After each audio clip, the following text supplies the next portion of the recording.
everyone, my name is Amazon Rex, and welcome back to Create Diary, Episode 3. Last episode, we built the entire monochrome market interior, the lights, the walls, and the ceiling with these cool archways.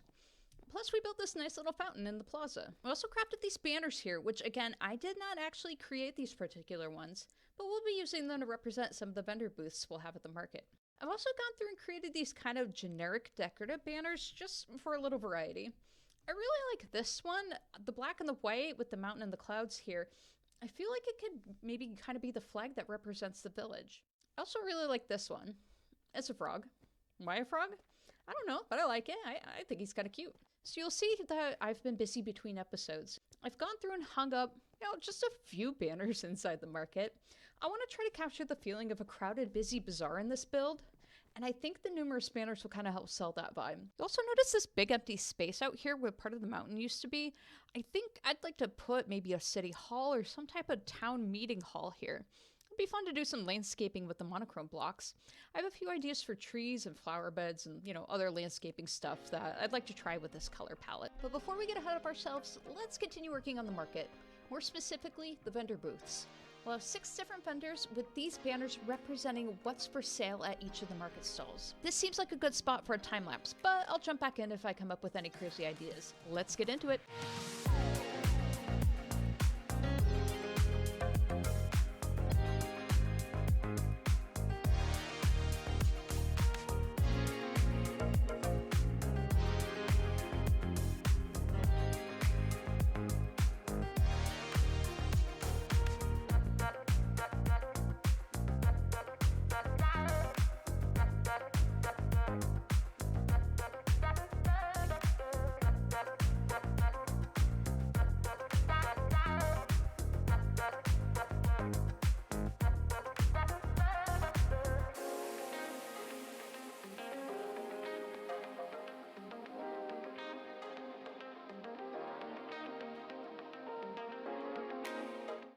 We're all done here. Well, at least for now. So, like I said earlier, we have 6 different market booths that we're working with.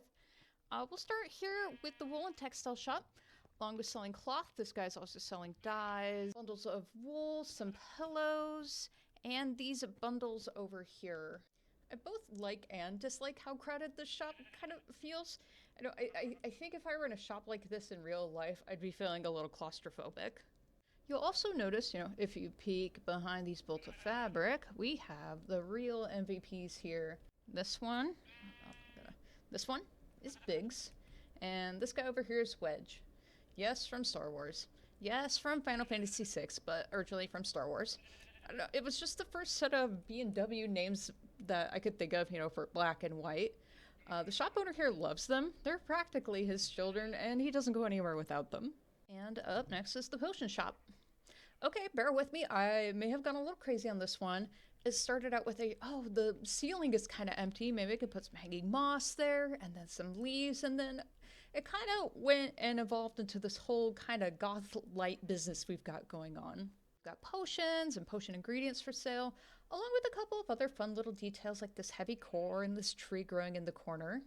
With the cauldron, I had to place an armor stand with a smithing table underneath as to, not allow the fire to show. I learned while doing this that campfire smoke particles can only pass through 1 block directly above it. So trying to place a campfire 2 blocks down wouldn't have allowed, these smoke particles to come through. Also wanted to point out, and this was a fun little detail, that the shopkeeper actually removed the light that's hanging up on all the other booths and has it for sale on the counter over here. Here's the potion seller. She doesn't care. She's horrible at customer service. She makes these for the love of her craft, but sells them to get by. Her potions are too strong for you anyway. I like this a lot. The vibes are excellent in here. And over here is the combined tailors and armorers shop. It's a team of 2. One is the blacksmith, and the other is a leathersmith.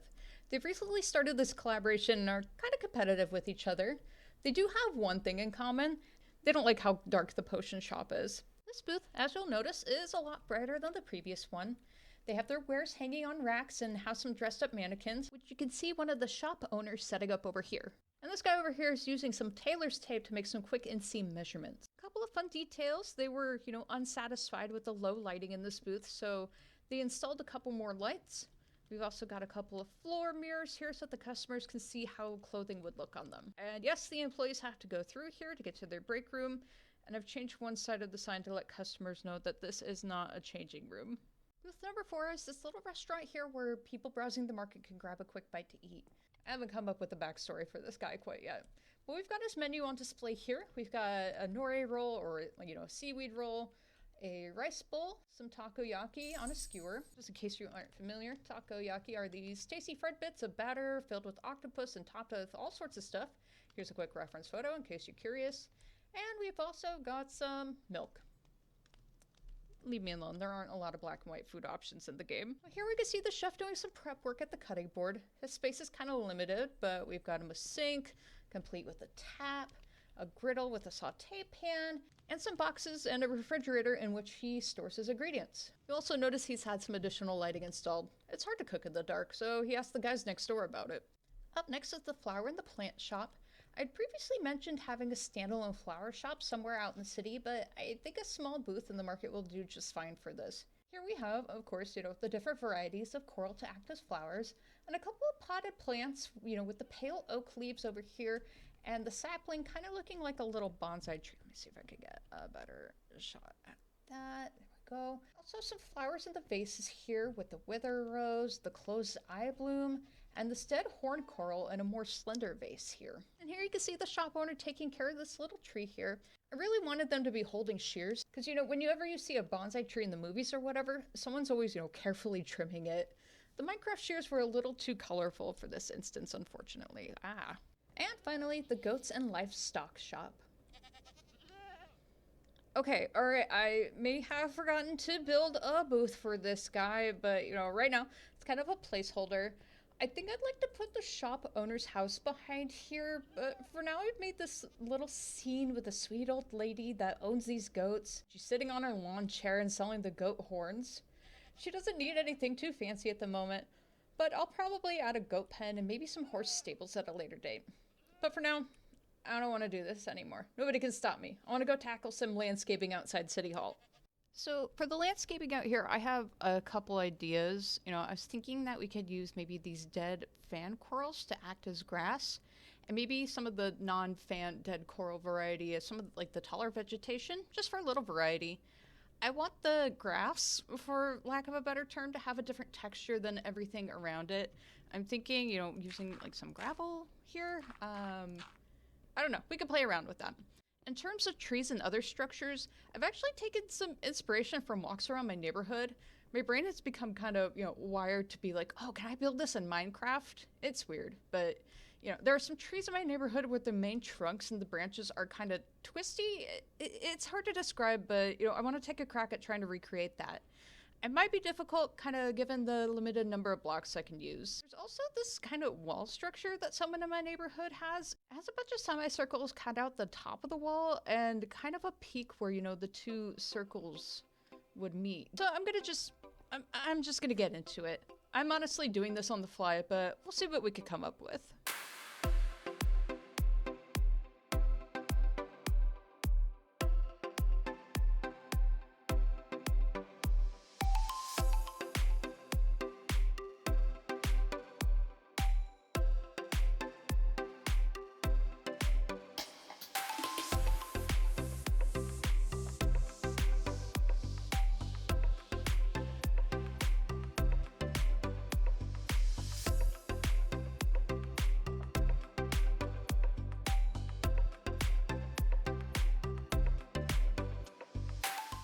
Alright, check it back in, and it's not looking too shabby here if I do say so myself. I had kind of a dumb moment where I thought, oh, I can use pale moss blocks as the grass here instead of gravel. I think I'm just not used to the new blocks yet. But yeah, it's looking pretty good. We've got a smattering of dead coral fans in place of the short grass. I'll throw some dead coral fans in here later for more height variation. We've got a pale oak leaf hedge here. I'll probably just copy that over on the other side of that tree. I really like how these walls turned out. They're a little taller than I wanted them to be initially, but the overall look of it is blending in really well, especially with the pale moss lawn. My spouse, whose desk is in the opposite corner from me, turned around and said, why don't you use a birch wood in your tree for some texture? And I was like, pfft, that would look weird.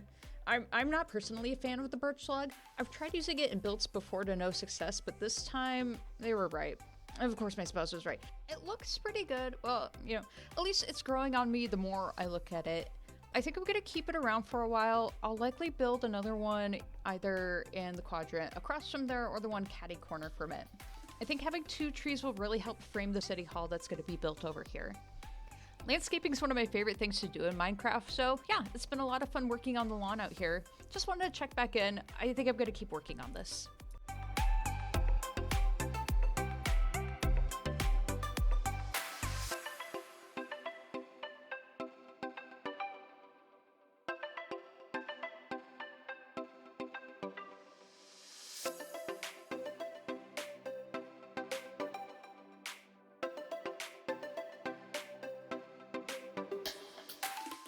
Okay, I'm back. And for doing this on the fly, things are looking pretty good around here. First off, the City Hall front yard is all filled in. We've got the taller dead coral here to add some variation in height since everything else in this build is kind of flat looking. I also went through and added some pale moss carpet and light gray carpet for some extra texture. I may add some more between episodes, I don't know. I really like how everything looks surrounding the tree here. I think adding that second tree in the other corner later on is going to look really nice. I've also been busy doing this. Oh, I think this will look really good at night. Hold on. Ooh, that looks nice. Oh, I missed a trap door. So yeah, as you can see here, we have more lanterns. You can see the tops of them when you're on the stairs right now, but I kind of don't care. I think we can live with it for now, but if it ends up bothering me later on, we could probably change, the swoop of the string and hang them up from a higher up point in the city. Maybe somewhere above the restaurant owner's house. But again, right now, I don't care because this looks really cool. I do also like this sightline here, now that I finally, have enough stuff in my build to constitute having sightlines. I'd like to have the city hall be a big, kind of beautiful, ornate building, and I think once that's done, that will tie all of this together super well and help this build to really shine. I did also move the fountain over a few blocks so it's centered with the stairs instead of the current center of the plaza, just to get that nice little whoosh we have here with the stairs in the center of the path leading to the city hall. I may go up and move the restaurant owner's house again. This poor guy has had a lot of home renovation done lately. But I think moving it to the left to line up with everything would be a good idea. But that's not a project for now. That's a project for future Sam. So I think that's going to put a wrap on today's episode. I know it's a little shorter than normal, but I filmed this over the holiday weekend. 'Tis the season and all of that. I spent a lot of time with friends for the holiday, played some Zelda randomizers and some old video games like, Myst and Betrayal at Krondor. Those are kind of traditions in our household around the holiday week. Plus, doing all those armor stands inside the market. Woof. This don't look like it, but they're a lot of work, and I'm still like a major newbie at them. But I think for next time, I think I want to focus on City Hall. I already have a building in mind for this, but the building isn't in a monochrome palette. It'll be fun to tackle that next time. Along with that, I think we'll probably build another tree. We'll do some more sprucing and landscaping out here. And then, I don't know, maybe some interior work for the restaurant on the upper level. There's a lot to be done. I'm sure we'll find something to do. So, as per usual, we'll end it with some shaders. If you got this far, take care, and thanks for watching. Bye-bye.